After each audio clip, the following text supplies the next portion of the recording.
Discuss करेंगे ionisation enthalpy of transition elements. Ionisation enthalpy वो energy है जो लास्ट इलेक्ट्रॉन को रिमूव करने के लिए दी जाती है। तो ट्रांजिशन एलिमेंट के केस में हम जो वेरिएशन है आयोनाइजेशन एंथैल्पी का वो इन 4 फैक्टर से एक्सप्लेन करेंगे। जो पहला फैक्टर है वो है एटॉमिक साइज। आप सभी को पता है कि जो आयोनाइजेशन एंथैल्पी होती है वो इन्वर्सली प्रोपोर्शनल होती है एटॉमिक साइज के। जितना बड़ा साइज होगा आयोनाइजेशन एंथैल्पी उतनी कम होगी। यहाँ पर आपको एक डायग्राम दिखाई दे रहा है ट्रांजिशन एलिमेंट का ही, जिसमें 3 सीरीज़ हैं, 3D 4D और 5D सीरीज़। तो आप देखिए ज़रा, इसमें कोई रेगुलर ट्रेंड नहीं है एटॉमिक साइज़ का।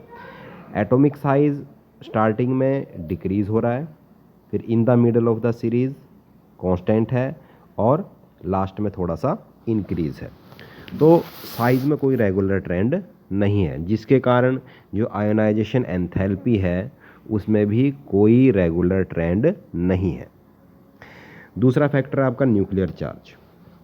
आप सभी को पता है जितना ज़्यादा न्यूक्लियर चार्ज होता है उतनी ही ज़्यादा अट्रैक्शन होती है, और जितनी ज़्यादा अट्रैक्शन होती है उतनी ज़्यादा क्या होती है आपकी आयोनाइजेशन एंथैल्पी।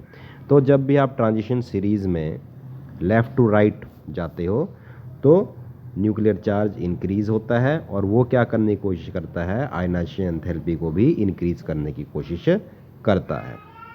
तीसरा जो कि एक इम्पोर्टेंट फैक्टर है वो है आपका इलेक्ट्रॉनिक कॉन्फ़िगरेशन। आप देखिए, यदि आपका ट्रांजिशन एलिमेंट ऐसा है जिसका इलेक्ट्रॉनिक कॉन्फ़िगरेशन स्टेबल है तो उसमें से इलेक्ट्रॉन रिमूव करने के लिए हमें क्या करना पड़ेगा, एक्स्ट्रा एनर्जी प्रोवाइड करनी पड़ेगी। जैसा कि जो फर्स्ट ट्रांजिशन सीरीज़ है उसमें जो जिंक है Zn, उसकी जो आयनाइजेशन एंथैल्पी है वो सबसे ज़्यादा है फर्स्ट सीरीज़ में, ठीक है, लगभग 906 किलो जूल पर मोल सबसे ज़्यादा है जिंक की। क्यों है सबसे ज़्यादा? क्योंकि जो जिंक है उसका जो कॉन्फ़िगरेशन है वो स्टेबल है, 3d10 4s2। तो ये जो फैक्टर है इलेक्ट्रॉनिक कॉन्फ़िगरेशन वाला, ये बहुत ही इम्पोर्टेंट फैक्टर है जो डिसाइड करता है आयोनाइजेशन एंथैल्पी को, ठीक है। तो ये क्वेश्चन आ जाता है कभी कभी कि जो फर्स्ट ट्रांजिशन सीरीज़ है उसमें जिंक का, और जो सेकंड ट्रांजिशन सीरीज़ है उसमें मरकरी का, कैडमियम का, और जो थर्ड ट्रांजिशन सीरीज़ है उसमें मरकरी का, इनकी आयनाइजेशन एंथैल्पी सबसे ज़्यादा क्यों है? तो आंसर इसका सेम ही है कि इन सब का जो कॉन्फ़िगरेशन है वो कैसा है, स्टेबल है। एक और फैक्टर जिससे आयोनाइजेशन एंथैल्पी को हम डिसाइड करेंगे वो है आपका एक्सचेंज एनर्जी। देखिए, जब भी इलेक्ट्रॉन निकाला जाता है किसी भी एटम में से, एक एग्जांपल ले लेता हूँ, जैसे मान लो मैग्नीज ले लिया मैंने। मैग्नीज का कॉन्फ़िगरेशन 3d5 और 4s2, ठीक है। तो इसमें से मान लीजिए एक इलेक्ट्रॉन निकाल दिया हमने, ठीक है। अब ये रह जाएगा आपका 4s1। तो अब क्या होगा, ये जो अनपेड इलेक्ट्रॉन्स प्रेजेंट हैं डी ऑर्बिटल में, ये क्या करता है, एस ऑर्बिटल के साथ अपनी पोजीशंस को क्या करते हैं, एक्सचेंज करते हैं, ठीक है। जिसके कारण एनर्जी रिलीज होती है और जो आपका एलिमेंट है उसकी एनर्जी भी क्या हो जाती है, चेंज हो जाती है, ठीक है। तो ये जो एनर्जी फैक्टर है, एक्सचेंज फैक्टर, ये भी डिसाइड करता है कि आयनाइजेशन एनर्जी कम होगी या ज़्यादा होगी, ठीक है। अगर एक्सचेंज एनर्जी ज़्यादा रिलीज़ होती है तो आयनाइजेशन एंथैल्पी भी ज़्यादा होगी। और ये जो एक्सचेंज एनर्जी है ये डिपेंड करती है नंबर ऑफ अनपेयर्ड इलेक्ट्रॉन्स पे। जितने ज़्यादा अनपेयर्ड इलेक्ट्रॉन्स होंगे उतनी ज़्यादा एक्सचेंज एनर्जी होगी, और जितनी ज़्यादा एक्सचेंज एनर्जी होगी उतना ही ज़्यादा क्या होगी, आयनाइजेशन एंथैल्पी होगी। तो ये 4 फैक्टर्स हैं, ये 4 फैक्टर डिसाइड करेंगे आयनाइजेशन एंथैल्पी में वेरिएशन, ठीक है। तो इनमें रेगुलर ट्रेंड नहीं है, क्योंकि जो हमारा एटॉमिक साइज़ है, इलेक्ट्रॉनिक कॉन्फ़िगरेशन और एक्सचेंज एनर्जी है, इनमें भी क्या आता रहता है, चेंज आता रहता है। तो चलिए अब हम वेरिएशन करते हैं ट्रांजिशन एलिमेंट, आयोनाइजेशन एंथैल्पी की ट्रांजिशन एलिमेंट में।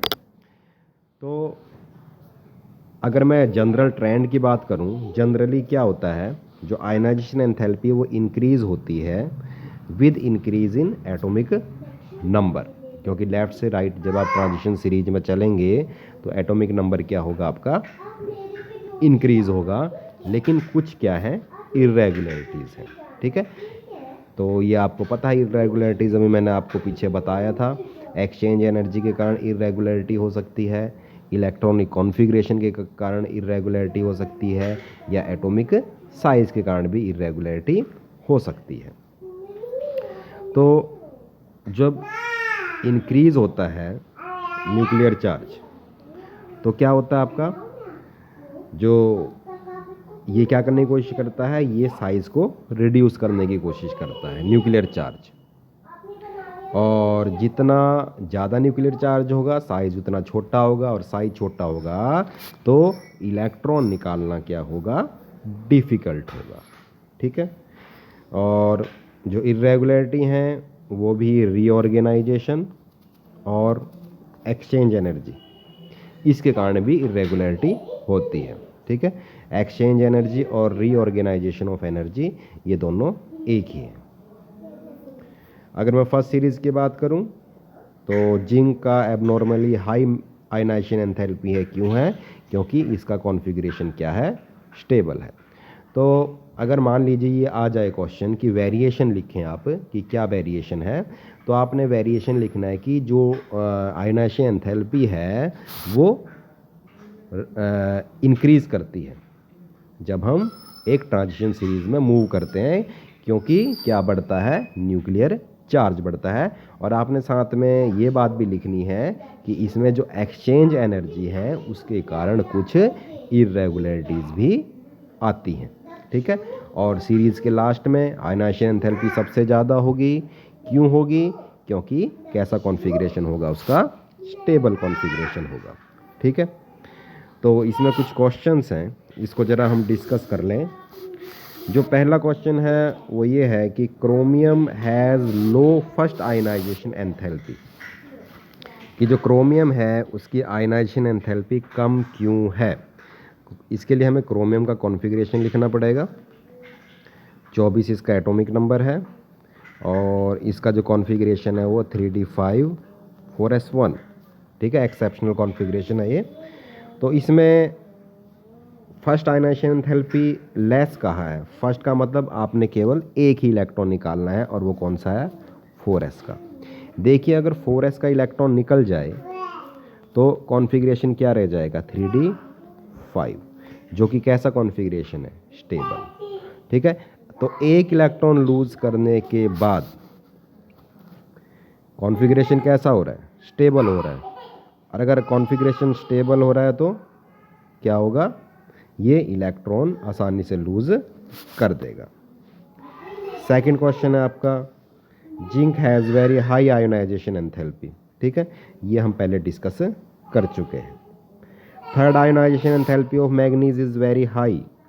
वेरी हाई का मतलब ये हुआ कि ये इलेक्ट्रॉन लूज़ नहीं करेगा।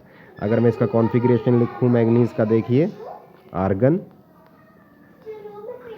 3d5 और 4s2। देखिए 2 इलेक्ट्रॉन लूज़ करने के बाद कॉन्फ़िगरेशन स्टेबल हो गया, तो अब क्या ये तीसरा इलेक्ट्रॉन लूज़ करेगा, इलेक्ट्रॉन लूज़ नहीं करेगा। ठीक है, तो थर्ड आयनाइजेशन एंथैल्पी कैसी होगी, बहुत ज़्यादा होगी। नेक्स्ट क्वेश्चन है कि जो 5d सीरीज़ है उसकी आयनाइजेशन एंथैल्पी 4d वाले से ज़्यादा है। क्यों है, क्योंकि जो 5d सीरीज़ है इनका जो न्यूक्लियर चार्ज है वो कैसा है, हाई है। ठीक है, नेक्स्ट लेक्चर में हम इलेक्ट्रोड पोटेंशियल को डिस्कस करेंगे।